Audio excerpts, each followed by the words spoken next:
Nah, kalau di Pegadaian Syariah sekarang juga tambah lagi, bukan hanya utang yang sifatnya konsumtif, tetapi utangnya itu, uangnya itu akadnya bukan dain lagi, tapi untuk usaha. Nah, jadi dia pakai mudharabah dengan musyarakah juga. Nah, itu ada lagi juga gitu ya. Nah, mungkin sebagian kita kan berpikir nih, kayaknya kalau ke Pegadaian itu kayaknya orang-orang yang ini kali ya, yang miskin, yang butuh duit gitu ya, yang kepepet, padahal itu salah, image harus dihilangkan tuh. Ternyata yang di Pegadaian itu adalah justru orang-orang kaya yang pinter muterin duit. Dia beli emas 100 gram, banyak banget ya. Kemudian apa? Degadekan, dapat uang tuh 180 juta. Dia beli emas lagi. Ya digadekan lagi sampai 3-5 kali. Jadi dia udah beternak emas tuh di situ. Terus juga sama tuh pas ke Depok juga di bawah. Ternyata mereka tuh punya, misalnya mereka tuh punya mobil 2 gitu kan ya. Mobil yang satu sengaja gitu BPKB-nya tuh diutangkan biar dapat uang. Uang itu untuk bisnis, untuk usaha, bahkan ada beli apalagi yang konsumtif. Ada juga yang punya TV, TV-nya bagus gitu kan ya, 2 katanya. Pak, kenapa dia ini kan, ini maaf TV daripada nggak dipakai, mendingan taruh di sini dapat duit katanya. Ternyata seperti itu. Jadi nggak semuanya tuh yang di Pegadaian itu yang susah, yang butuh, yang punya duit, nggak seperti itu. Nah, gitu ya. Terus ini ada lagi nih itu seperti yang sekarang itu kan lagi agak marak gitu ya. Bank syariah membiayai umroh. Ya betul. Itu ada yang pakai 30 juta. Nah ini kesepakatan antara konsumen dengan bank itu mau dicicil berapa tahun.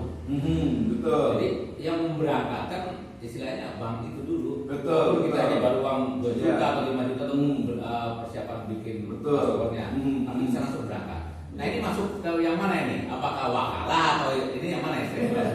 Ya, saya mau nanya ke yang lain sih, tapi kayaknya dia belum pada bisa ini ya. Ya, yang itu coba kira-kira pakai masalah nggak apa-apa. Kalau jawab salah nggak ada masalah kalau di kelas gitu ya. Istilahnya itu UDH. UDH betul. Umroh dengan hutang. Mau masuk ke hutang. Tapi harusnya kuncinya bank syariah tidak pernah mengutangkan. Ingat? Iya, tidak utang uang gitu. Iya, nggak boleh. Utang itu nggak boleh.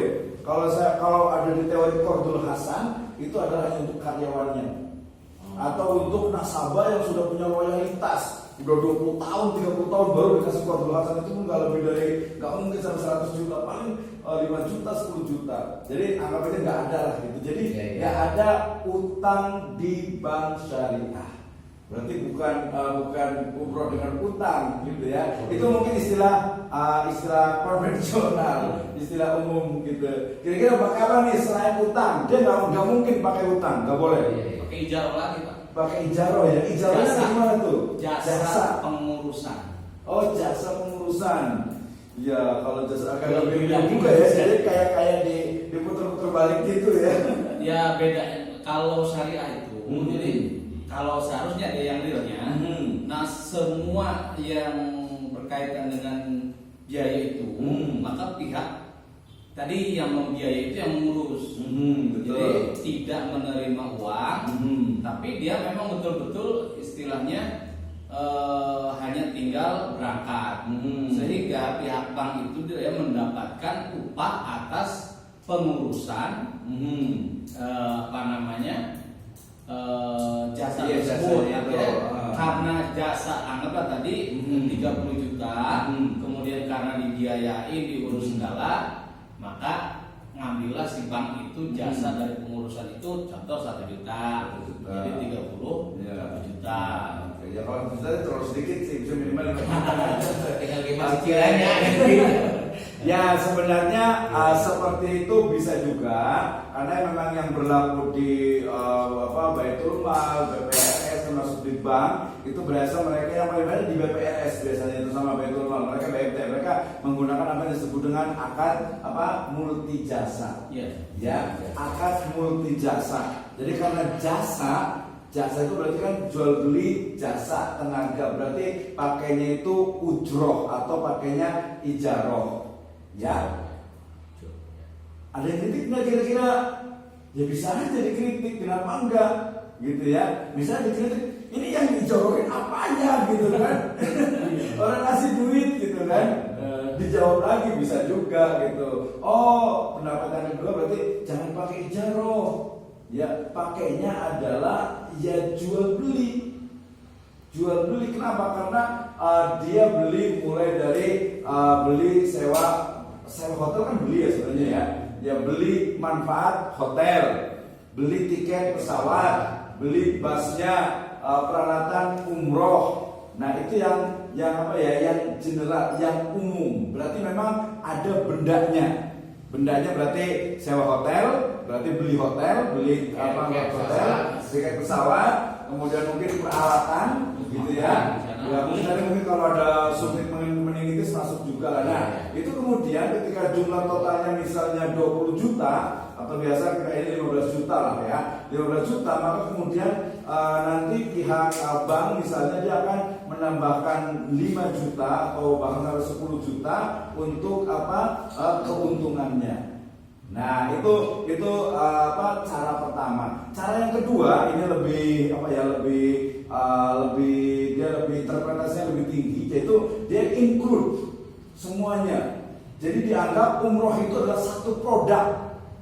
Dia nggak mendetailkan ini hotel, ini bis, ini pesawat, ini pakaian, gitu. Pokoknya ya udah paket umroh berarti beli paket umroh 15 juta, dijual paket umroh jadi 25 juta. Nah, jual paket, iya jual paket. Nah, ya masing-masing ya bisa saja dibantah gitu ya, masing-masing bisa saja diperbaiki gitu, karena sekarang memang cukup banyak gitu ya, cukup banyak gitu. Walaupun ya berdasarkan hadis la tusaddu rihal illa salah satu masjid, ya berarti boleh aja sih. Ya gitu kan, kita memaksakan untuk rihlah ke Baitul Maqdis, ke Baitul Haram dengan ke ini ya Masjidil Haram dengan ke Masjidil itu kan boleh sebenarnya gitu. Walaupun boleh itu perlu dirinci lagi gitu. Jangan susah payah untuk bepergian jauh. Iya betul, ini salah satu masjid itu betul. Tapi konteksnya tentu saya sih sebenarnya kalau ini ya dilihat dulu lah, jangan terlalu memaksakan gitu ya. Tapi multi jasa itu ada, nah hampir sama dengan beasiswa atau sekolah. Mau kuliah, harga paket misalnya 23 juta 500. Ya udah, bank ngasih 23 juta 510 berarti paket kuliah. Gitu kan, paket kuliah. Nanti bayarnya nyicil. Yang itu gedungnya, jasa pendidikannya, semuanya. Nah, itu tapi itu memang agak sedikit interpretatif, ya boleh dikritik, boleh setuju dan juga boleh tidak setuju. Nah, itu dia masuk ke dalam fikih ya. Nah, itu tadi terkait dengan apa? Kepemilikannya mana berarti? Ya berarti tadi karena jual beli otomatis dia pindah ke situ, jadi mudah-mudahan ya umrohnya juga ini juga ya jadi mabrurah lah gitu ya. Tapi sebenarnya haji itu dulu kan juga sama. Ya apa namanya disebut dengan bukan tabung haji tapi ini jasa talangan haji. Sekarang udah nggak boleh, tetapi faktanya juga masih dijual juga. Secara resmi dilarang karena memang mengakibatkan 12 tahun ya. Di Bogor hampir berapa tuh? 20 tahun kalau nggak salah itu. Iya 15, 17 kan 20. Lama banget, makanya mungkin ada muncul fatwa. Udah haji berarti nggak wajib walaupun udah mampu, orang 20 tahun kalau masih hidup gitu ya. Akhirnya muncul lagi haji furoda gitu ya. Harganya 150 sampai 200 juta. Plus gitu ya. Iya, dia bukan plus furoda gitu ya. Kalau plus berarti kan dia fasilitasnya. Dan kalau plus juga ya 5 tahun sampai 10 tahun gitu kan ya. Nah, itu ya. Oke, jadi itu tadi memang gade dengan ijarah dengan tadi multi jasa itu memang agak sedikit kontroversi ya. Hampir sama dengan tadi yang ini juga. Kalau ini tadi kan sewa, karena sewa berarti bendanya itu, rumahnya itu masih milik bank. Nah, kalau yang ini karena sifatnya itu adalah musyarakah, kita kembali ke sini nih, kepemilikan tadi itu ya. Musyarakah itu kan apa?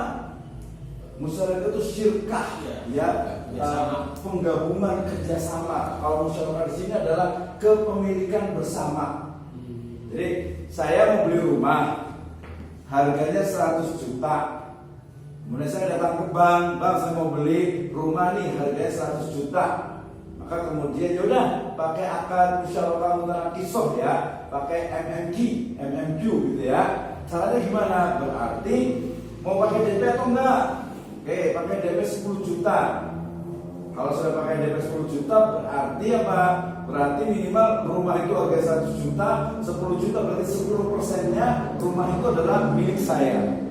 Mungkin kamar mandinya, mungkin ini itu adalah milik saya. Terus saya akan bayar, ya akan bayar untuk apa? Untuk bank itu setiap bulan. Bayarnya apa? Jual beli rumahnya. Misalnya cicilannya adalah 2 juta. Ya berarti saya akan bulan sekarang saya bayar 2 juta. Berarti jadi 12 juta, berarti jadi 12% rumah saya. Terus sampai terakhir rumah itu menjadi 100% milik saya. Nah, keuntungannya dari mana? Ya dari tadi, dari apa yang 100 juta itu, kemudian karena bank itu punya 90%, maka punya bank itu selain dibeli juga ada apa namanya ditambahkan nilainya, harganya. Nah, jadi mutanakisah berarti berkurang. Tadinya saya cuma punya 10 juta, sampai di akhir itu uang saya itu sudah menjadi 90%, ya 90 juta, dan 90% itu rumah itu menjadi milik saya. Jadi kepemilikan itu berkurang karena dibelikan. Agak sedikit ini mungkin, kalau yang agak sedikit, oh ini kok kayak di apa ya? Diakalin gitu ya, kayak diakalin. Karena MMQ dengan IMT ini masuk kemarin ke dalam apa yang disebut dengan apa? Akad murokabah atau hybrid kontrak. Jadi kontrak yang dia itu gak cuma satu, tapi beberapa digabungkan jadi satu. Nah itu jadi akad musyarakah, ya. Kemudian di sana sebenarnya juga ada ijaroh, ya. Di sana juga ada wakalah. Kalau IMT di sana ada jual beli, ada ijaroh, ada juga apa tamliknya atau baiknya.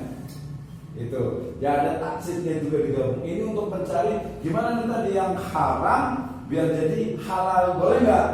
Tahrirul haram. Bisa. Ya, menghalalkan yang tadinya haram. Boleh nggak? Boleh. Ya boleh berarti ya. Ya laki-laki dengan perempuan haram, nikah jadi halal.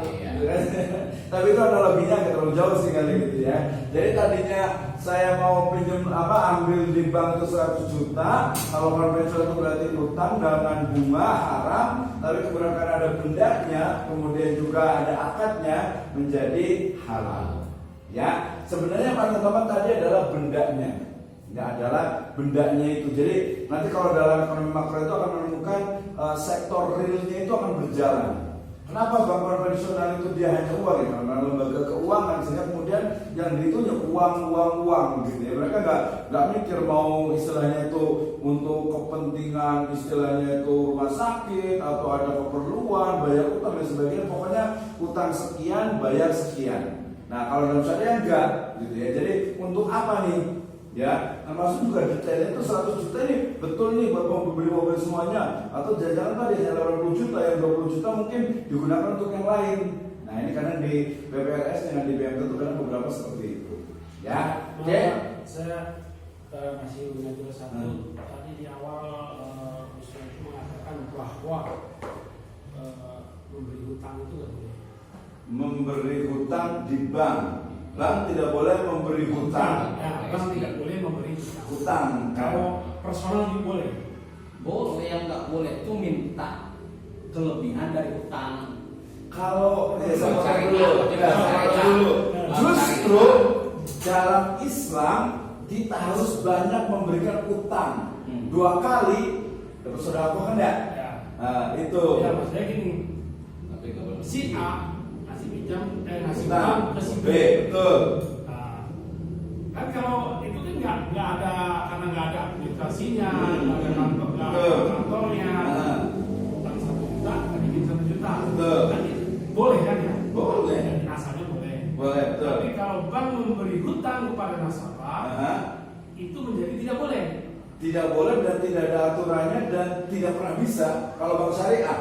Ya, makanya perbedaannya apa? Karena dia butuh administrasi, butuh apa namanya orang yang kerja mencatat. Betul.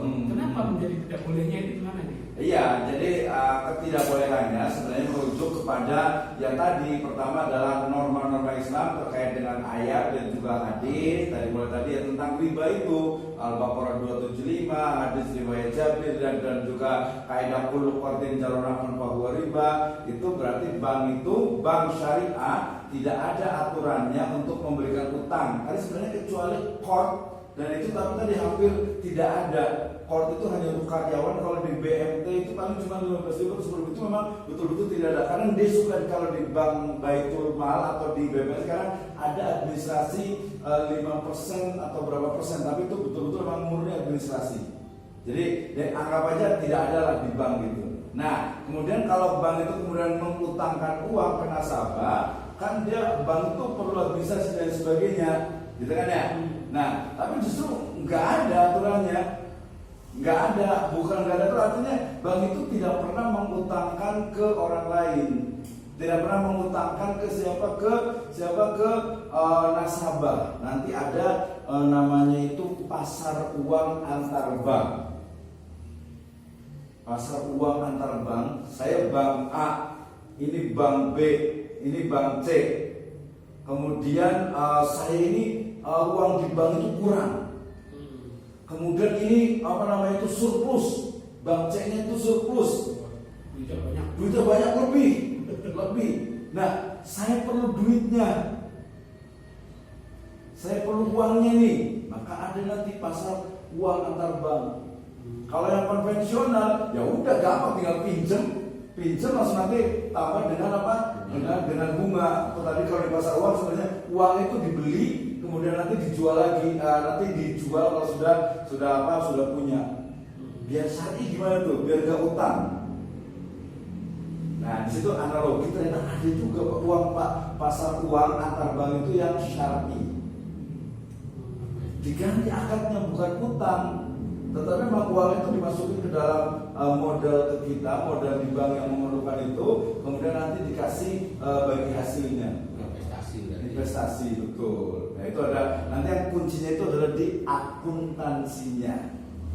Yang menunjukkan halal haram sebenarnya di akuntansinya sebenarnya. Selain ya realnya, gitu. Nah, kalau utang individu, ya itu sangat dianjurkan. Kenapa? Karena memberi utang itu adalah ta'awun. Ya, berarti ketika ditanya apa dasar kita itu harus banyak memberikan utang, ya gampang, ya wa ta'awanu 'alal birri wa taqwa gitu. Ya, ketika harusnya orang yang nggak punya orang yang pengen umroh nggak punya duit, orang kaya itu harusnya minjemin duit untuk dia berangkat umroh. Jangan minta keuntungan. Kenapa nggak boleh minta keuntungan? Orang dia bantu kok sebenarnya. Dulu kalau pernah saya jelaskan tuh kenapa riba dalam utang piutang itu haram. Secara dalil sudah jelas, ya, secara maqasid syariat, secara filsafatnya itu adalah karena utang piutang itu adalah akad ta'awun, akad sosial, akad tolong menolong. Dalam Islam kalau tolong menolong itu tidak boleh pamrih. Ya, boleh nggak menolong kemudian pengen dapat keuntungan? Nggak boleh. Sebenarnya nggak boleh, apalagi nanti bentuknya uang. Tapi kalau menolong kayak kemarin itu mau beli sepatu yang bagus di Bogor, yang murah, saya tunjukin ya, tapi bayar ke saya. Jasa. Iya boleh. Ya boleh, tapi kan nolong. Ya nolong gitu kan. Ya boleh, tapi kan bukan uang, nggak ada kaitan dengan uang. Maksudnya itu bukan ngasih uang, ini adalah jasa murni. Nah, seperti itu ya. Jadi itu kenapa kemudian utang itu mengutangkan sangat dianjurkan dalam Islam, walaupun pesan moralnya biasa kalau bapak yang sudah senior ini biasa sudah pengalaman banget terus sering diutangin orang gitu ya. Akhirnya kalau ada teman utang ya lihat orangnya gitu ya. Kemudian kalau mau utang 10 juta ya kasih aja 200.000 lah nih, gak usah ini gitu. Biasa kayak gitu katanya gitu ya. Karena saya juga udah diutangin berkali-kali, banyak komen yang gak pada bayar gitu ya. Gitu, jadi mengutangkan itu ya memang secara normatif, secara Islam itu sangat dianjurkan, tetapi ya memang secara faktanya lihat dulu lah orang mau utang gitu ya, walaupun ustadznya yang mau utang gitu kan, tapi kan ustadz juga manusia gitu ya, saya juga diutangin berapa kali sama ustadz gitu kan. Susah gitu, nagihnya malah jadi berantem jadi gitu. Nah itu jadi bukan gap juga sih, tapi memang sifat manusia Islam sangat menganjurkan ya kalau memang punya ya bantu gitu kan. Kalau perlu malah diikhlaskan, tapi kalau enggak itu ya mendingan ya memang daripada lihat orang yang kayaknya kurang ini gitu kan, mendingan ya nggak usah. Pak, satu lagi Pak ya. 5 lagi juga boleh sih. Tapi sebenarnya saya pengen juga yang lain juga gitu. Ya, Dan juga jangan cuma nanya, harusnya ngeritik nih. Kok kenapa sih kok begitu? Ya. Yaudah, boleh. Gantian. Ya, selesai dulu nih. Ya, selesai dulu. Ya, coba. Tadi yang masalah hutang ya. Hutang. Personal kan boleh ya. Pihak bank itu hampir tidak ada dia memberikan hutang. Ya. Pada nasabah. Pada nasabah hutang. Ini apakah yang khawatir itu dari pihak bank sendiri sehingga tidak diadakan itu? Atau memang dalam Islam itu tidak boleh? Bukan Rasulullah pernah hutang kepada orang Yahudi? Betul. Ada itu. Pernah pinjam juga? Ya utang. Gak kalau itu juga karena utang. Walaupun utang itu utang makanan. Iya. Gitu. Ya itu kan. Apakah dari bank sendiri ya yang khawatir mengambil keuntungan atau memang tidak dibolehkan gitu loh? Karena secara personal boleh, kenapa bank tidak boleh? Iya betul. Ya sebenarnya jawabannya ya singkat saja bahwa fatwa dari MUI, kemudian juga Majelis Fikih Islami, Lajnah Daimah, dan juga dari yang Muhammadiyah NU mengatakan tambahan pada utang piutang dalam kurung riba itu adalah haram. Dengan ya, sehingga kemudian ketika bank syariah didirikan, maka kemudian semua produknya itu adalah produk bisnis. Iya, pembiayaan bisnis. Ada pembiayaan, ada juga jual beli, ya ijarah dari jual beli juga, ada juga yang jasa, gitu kan. Seharusnya sih kalau saya belum tahu nih di Rajhi Bank itu dia juga punya tuh. Jadi sebenarnya nggak semua bank syariah seluruh dunia. Ya Rajhi Bank itu dia ada yang meminjamkan, mengutangkan, dia betul-betul tidak ada bunganya. Ya maksud saya begitu. Kenapa tidak? Ini karena fakta di masyarakat ya. Orang yang datang ke bank itu karena dia butuh. Ada juga sih beberapa. Karena memang ya betul lah gitu ya. Kalau masyarakat kampung dia karena minjem uang itu nggak boleh, sedangkan dia buat bayar sekolah, buat ini itu yang sifatnya tidak besar, kecil. Tidak bisa ini seperti bank syariah, sehingga dia ya ke bank emok, lagi gitu ya. Nah itu jadi masalah gitu. Iya betul, bisa juga.